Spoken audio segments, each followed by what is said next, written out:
ओम नमः शिवाय। जय माता रानी। दोस्तों, स्वागत है आपका आपके अपने यूट्यूब चैनल अन्नपूर्णा क्रिएशन में। और मैं हूं आपके साथ अभिनंदन तिवारी। कैसे हैं आप सभी? मुझे कमेंट बॉक्स में जय लक्ष्मी नारायण भगवान, जय वट सावित्री माता लिखकर ज़रूर बताइएगा। लक्ष्मी नारायण भगवान और वट सावित्री माता आप सभी का कल्याण करें। तो दोस्तों, अब आने वाला है वट सावित्री व्रत। तो आप सभी को आने वाले वट सावित्री व्रत पर बधाई की ढेर सारी शुभकामनाएं। वट सावित्री माता की कृपा से सभी सुहागन बहनों का सुहाग अजर अमर रहे और सभी वर्षों से सालों साल इस तरह ही वट सावित्री के उत्तम व्रत को करके पूजन को हर साल हम लोग करते रहें। तो चलिए, इसी शुभकामनाओं के साथ हम वट सावित्री माता का जयकारा लगाते हुए वट सावित्री के व्रत की इस उत्तम व्रत कथा को शुरू करते हैं। ये वट सावित्री की व्रत कथा अखंड सौभाग्य को देने वाली, पति के प्रेम को बढ़ाने वाली, संतान को दीर्घायु करने वाली, पति को दीर्घायु करने वाली, उत्तम स्वास्थ्य को प्रदान करने वाली, सभी मनवांछित फलों को देने वाली कथा है। तो सुनने से पहले हाथों में कुछ चने और पुष्प लेकर वट वृक्ष के नीचे इस कथा का श्रवण करना चाहिए। बोलो वट सावित्री माता की जय, गौरी शंकर भगवान की जय, सत्यवान सावित्री माता की जय। तो दोस्तों, वट सावित्री का व्रत कथा स्कंद पुराण में बताई गई है। हर सुहागन स्त्री को वट सावित्री के व्रत की पूजा करने के बाद वट सावित्री के व्रत की कथा का पाठ जरूर करना चाहिए। माना जाता है कि वट सावित्री के व्रत की कथा के बिना वट सावित्री का उत्तम पूजन अधूरा माना गया है। स्कंद पुराण में बताया गया है कि वट सावित्री की कथा का पाठ करने से, देवी सावित्री का ध्यान पूजन वट वृक्ष के नीचे करने से और मंत्र जप और हवन आदि करने से सुहाग की उम्र लंबी होती है और पति का प्रेम और सुख बना रहता है। इससे माता सावित्री की कृपा से घर में उन्नति भी होती है। तो आइए विस्तार से जानते हैं कि वट सावित्री के व्रत की कथा कैसी है, कैसे है, जैसा पुराण में और पुस्तकों में दिया गया है। और साथ ही जानते हैं वट सावित्री व्रत की पूजा विधि, देवी सावित्री कौन है और इनकी किस विधि से विधान से वट सावित्री के व्रत की करना चाहिए। तो वट सावित्री का व्रत संपूर्ण लाभ पाने के लिए वट सावित्री के व्रत की कथा अवश्य सुने। तो कथा सुनने से पहले हाथ में कुछ चने के दाने और पुष्प लेकर वट वृक्ष के नीचे वट सावित्री माता का जयकारा लगाकर उमा महेश्वर गौरी शंकर भगवान का जयकारा लगा के इस कथा का श्रवण करें। वट सावित्री का व्रत का वर्णन स्कंद पुराण में है। स्कंद पुराण में देवी सावित्री ने पति सत्यवान को की मृत्यु हो जाने पर सावित्री द्वारा पति प्राण वापस लाने की कथा का जिक्र वट सावित्री व्रत की कथा में किया गया है। इस कथा के विषय में कहा गया है कि यह कथा सौभाग्य को प्रदान करने वाली है। इसलिए वट सावित्री व्रत के दिन वट वृक्ष के नीचे सुहागिन स्त्रियों को वट सावित्री व्रत की कथा का विस्तार पूर्वक पाठ करना चाहिए। सुहागिन महिलाओं को इस कथा को सुनना चाहिए। इससे सुहाग की उम्र लंबी होती है और वैवाहिक जीवन में प्रेम और सुख समृद्धि की प्राप्ति होती है। वट सावित्री व्रत कथा हिंदू धर्म में एक महत्वपूर्ण कथा है जो विवाहित महिलाओं द्वारा अपने पति की लंबी आयु और परिवार के सुख समृद्धि के लिए मुख्य रूप से करा जाता है। तो आइए इस कथा का हम पूरा विस्तार पूर्वक आपको कहकर सुनाते हैं। तो एक समय प्राचीन काल में देवी पार्वती जी ने कहा कि हे देवताओं के देवी पार्वती जी ने अपने स्वामी देवताओं के भी देवता भगवान श्री शंकर जी से कहा कि हे प्रभु, प्रभांश क्षेत्र में स्थित ब्रह्मा जी की प्रिय जो सावित्री देवी हैं, उनका चरित्र आप मुझसे कहिए, जो उनके इस उत्तम व्रत महात्म्य को और उनके संबंध का इतिहास हो, एवं जो स्त्रियों के प्रतिव्रत को देने वाला, सौभाग्यदायक एवं महान उदय करने वाला हो। तब उनका ऐसा उत्तम चरित्र मुझे सुनाइए। तब भगवान शंकर ने कहा कि हे देवी महादेवी प्रभा महेश्वरी, प्रभास क्षेत्र में स्थित सावित्री के असाधारण चरित्र को मैं तुमसे कहता हूँ। हे महेश्वरी, सावित्री स्थल नामक स्थान में राजकन्या सावित्री ने जिस प्रकार से उत्तम वट सावित्री व्रत का पालन किया, मैं उस उत्तम व्रत को मैं तुमसे कहता हूँ। मध्य प्रदेश के में एक धर्मात्मा राजा रहता था जो सभी प्राणियों के हित में तत्पर रहता था। उसका नाम अश्वपति था।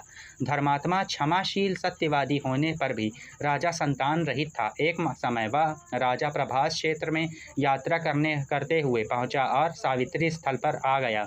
वहां पर राजा से अपनी रानी के साथ इस व्रत को किया जो सावित्री व्रत के नाम से प्रसिद्ध सभी प्रकार की कामनाओं को पूर्ण करने वाला है।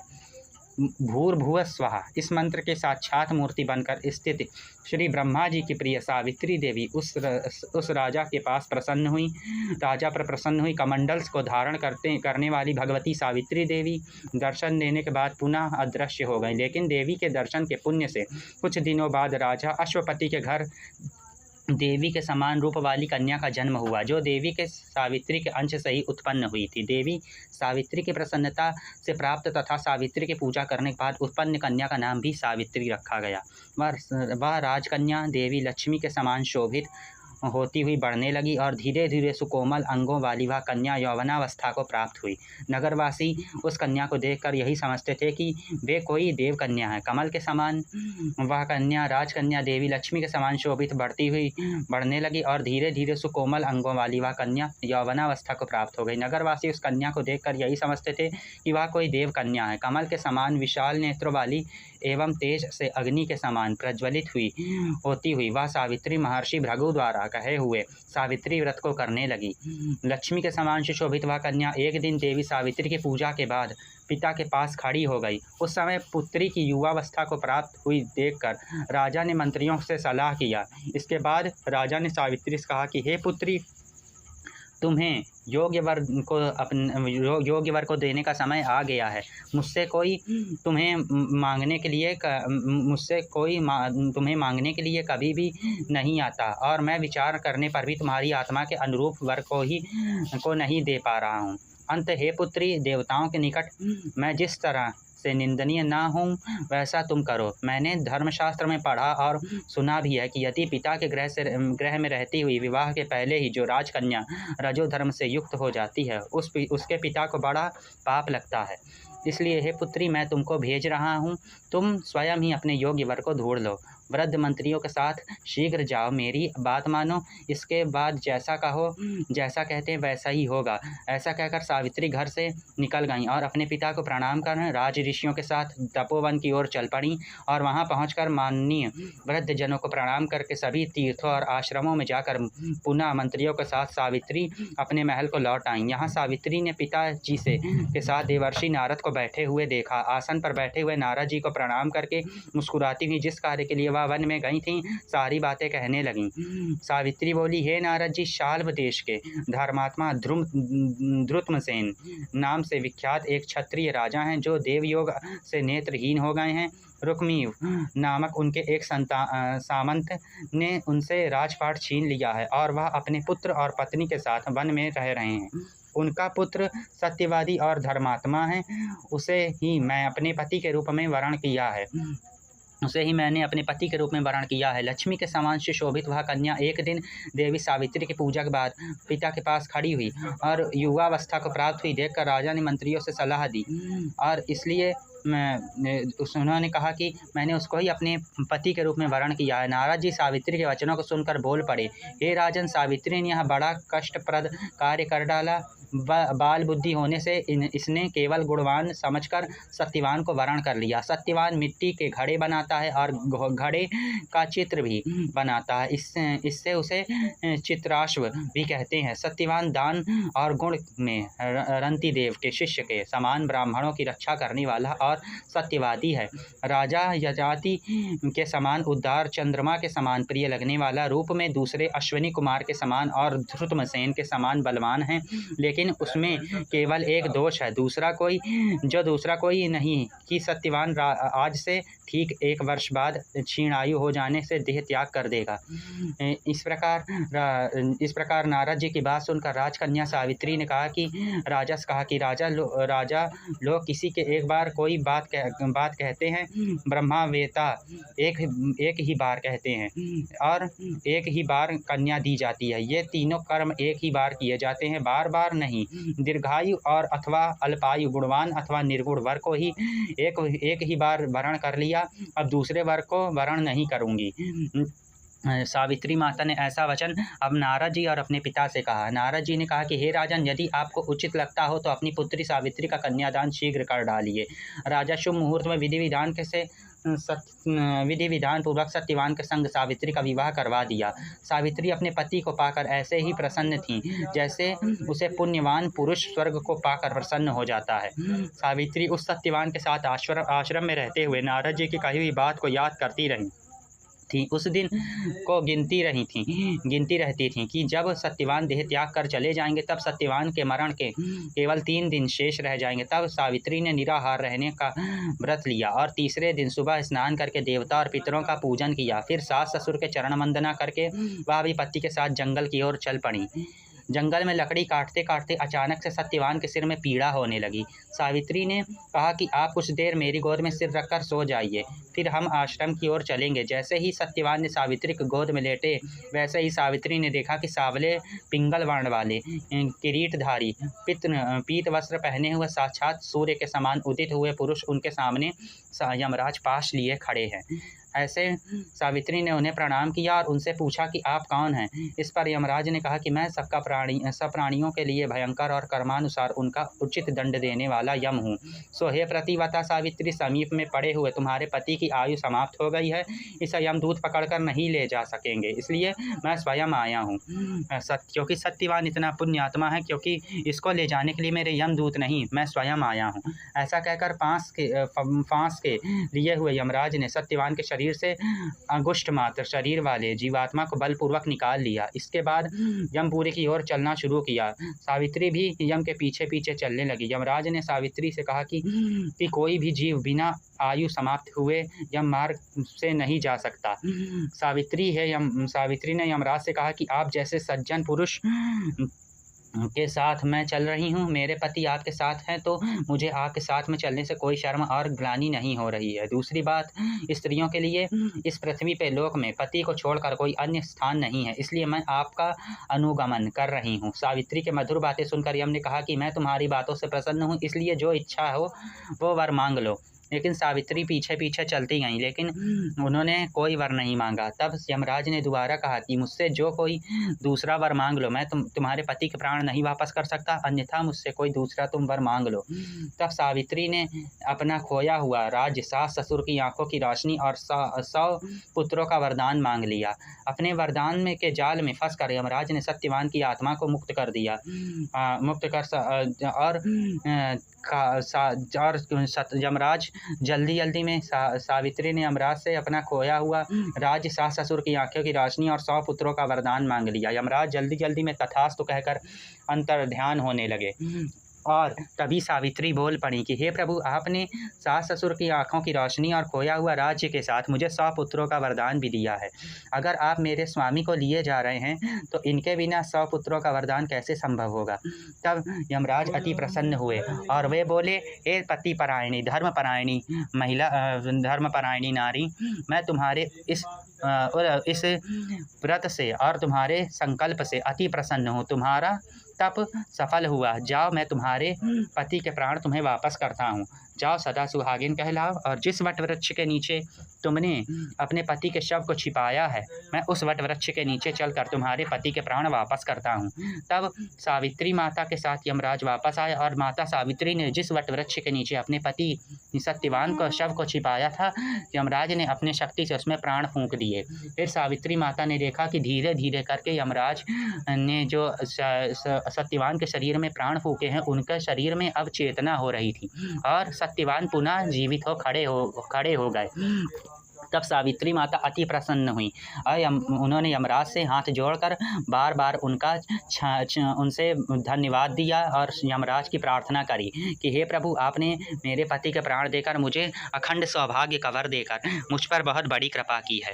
तब यमराज ने कहा कि तब सावित्री माता ने अति प्रसन्न हुई और उन्होंने वट वृक्ष के जिस वट वृक्ष के नीचे वो अपने पति के शव को छिपा कर गई थी, उसी वट वृक्ष के पत्तों से उन्होंने श्रृंगार किया। क्योंकि सावित्री माता का राज्यपाट सब पहले ही छीन गया था, उनके पास पहनने के लिए गहने नहीं थे, तो उन्होंने वट वृक्ष के पत्तों से श्रृंगार किया और उसके बाद वट वृक्ष की विधिवत पूजा करी।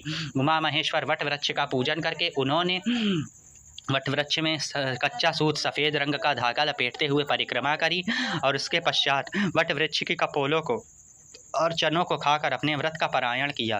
तब इससे यमराज अति प्रसन्न हुए और उनसे बोले कि हे सावित्री, जैसे तुमने आज वट वृक्ष के इस पावन वृक्ष के नीचे अपने पति के प्राण प्राप्त किया और इस उत्तम व्रत और पूजन को तुमने किया है, तो आज से जो भी सुहागन महिला प्रति वर्ष ज्येष्ठ मास के कृष्ण पक्ष की त्रयोदशी चतुर्दशी में धर्मपरायण होकर व्रत करके अमावस्या के दिन व्रत और पूजन वट वृक्ष का पूजन करके इस पूजन को संपन्न करेगी, उसे उस सुहागन महिला का भी तुम्हारी तरह ही सौभाग्य मैं अखंड रखूँगा। उसकी पति की कभी भी अल्पायु नहीं होगी और ना ही दुर्घटना में मृत्यु होगी और उनका सुहाग सदा अजर अमर बना रहेगा। जैसे मैंने आज तुम्हें अखंड सौभाग्यवती होने का वरदान दिया है, तो जो भी महिला प्रतिवर्ष इस वट सावित्री के उस उत्तम व्रत को करेगी, उनके पति की दीर्घायु सदा बनी रहेगी और उनको अखंड सौभाग्यवती होने का वरदान प्राप्त होगा। इतना ही नहीं, उनकी संतानें भी दीर्घायु होंगी और उनको 100 पुत्रों से भी अधिक पुत्रों का वरदान मिलेगा।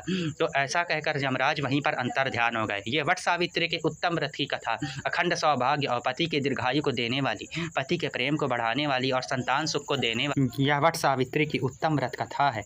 तो हे सावित्री माता, जैसे आपने इस वट सावित्री के उत्तम व्रत को करके अपने पति की दीर्घायु की कामना करी और अपने पति के प्राणों को यमराज से भी छीन लिया और आपने सदा सुहागन और अखंड सौभाग्यवती होने का वरदान प्राप्त किया, तो हे सावित्री माता, जैसे आपके ऊपर यमराज ने कृपा करी, तो जो भी सुहागन इस वट सावित्री के उत्तम व्रत को करके वट वृक्ष का सूत लपेटते हुए पूजन करे और वट सावित्री व्रत की कथा उस उत्तम वृक्ष के नीचे कहे अथवा सुने सुनाए, और दूसरा जो हुंकार भरता हुआ इस पावन व्रत कथा को श्रवण करता हुआ सुने, उनके पति की भी ऐसे ही रक्षा करती रही है सावित्री माता। और जैसे आप सदा सौभाग्यवती हैं, तो जो सुहागन इस व्रत कथा का पाठ और पूजन श्रवण करे, उसका सुहागन का भी पति की दीर्घायु हो, वो भी सदा सुहागन कहलाएं और वर्षों वर्ष सालों साल आपके इस उत्तम वट सावित्री के व्रत को करती हुई जीवन में सदा अखंड सौभाग्यवती कहलाकर परम पद को प्राप्त हों। तो हे सावित्री माता, जैसे आपने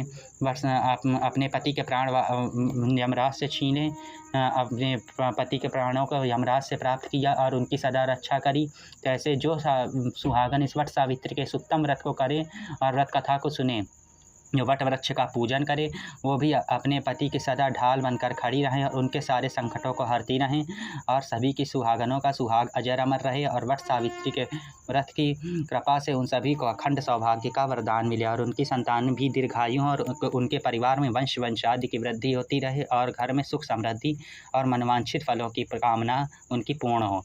तो आशा करते हैं दोस्तों, आज की हमारी ये वट सावित्री की व्रत कथा आप सभी को पसंद आई होगी। तो जो भी इस वट सावित्री के व्रत को करता है, इसकी महिमा इतनी महान है कि जैसे सावित्री माता को उनके पति का प्रेम मिला और सदा वो अखंड सौभाग्यवती कहलाई, उन सुहागनों का भी सुहाग सावित्री माता की तरह ही अजर अमर रहता है, ऐसा पुराणों में उल्लेख है। वट वृक्ष की महिमा अपरंपार है। माना जाता है वट वृक्ष के पूजन से, क्योंकि वट वृक्ष की आयु 100 वर्षों से भी अधिक होती है, तो जो वट वृक्ष का पूजन करके अपने पति की दीर्घायु की कामना करती हैं जो स्त्रियां, उनका सौभाग्य भी वट वृक्ष की आयु की तरह 100 वर्षों से भी अधिक दीर्घायु होता है और वो सदा सुहागन कहलाती हैं और अखंड सौभाग्यवती का वरदान उन्हें प्राप्त होता है। तो आशा करते हैं आपको हमारे द्वारा दी गई ये वट सावित्री की व्रत कथा अच्छी लगी होगी। अगर आपको वट सावित्री की व्रत कथा अच्छी लगी हो तो चैनल को लाइक कीजिए, वीडियो को लाइक शेयर और सब्सक्राइब कीजिए, बेल आइकन को प्रेस कीजिए, कमेंट बॉक्स में जय वट सावित्री माता, जय उमा महेश्वर गौरी शंकर भगवान जरूर लिखिए। वट सावित्री माता आप सभी का सुहाग अजर अमर रखें और आप सभी के पतियों को दीर्घायु प्रदान करें। तो आगे मिलेंगे हम आपसे नेक्स्ट वीडियो में, तब तक लिए जय श्री कृष्ण, राधे राधे, ओम नमः शिवाय। और सोमवती अमावस्या का भी वीडियो चैनल पर आने वाला है, तो आप सभी उसको भी ज़रूर देखिएगा। हम सोमवती अमावस्या की कथा और वीडियो आपके लिए जल्द ही चैनल पर अपलोड करने वाले हैं। तो आप वट सावित्री के व्रत के साथ, क्योंकि यकीन सोमवती अमावस्या का पूजन और व्रत भी करा जाएगा, तो आप सोमवती अमावस्या का पूजन भी हमारे द्वारा बताई गई विधि से कीजिए और व्रत कथा आप हमारे चैनल से सोमवती अमावस्या की भी प्राप्त कर सकते हैं। तो वहीं आप सोमवती अमावस्या में पीपल के पेड़ के नीचे भी हमारे चैनल अन्नपूर्णा क्रिएशन पर दी गई कथा सुन सकते हैं और कथा का सौभाग्य प्राप्त कर सकते हैं कथा सुनने का। तो आगे मिलेंगे आपसे नेक्स्ट वीडियो में, तब तक के लिए जय माता दी, ओम नमः शिवाय, जय श्री कृष्ण, राधे राधे, जय उमा महेश्वर गौरी शंकर भगवान, जय माता दी।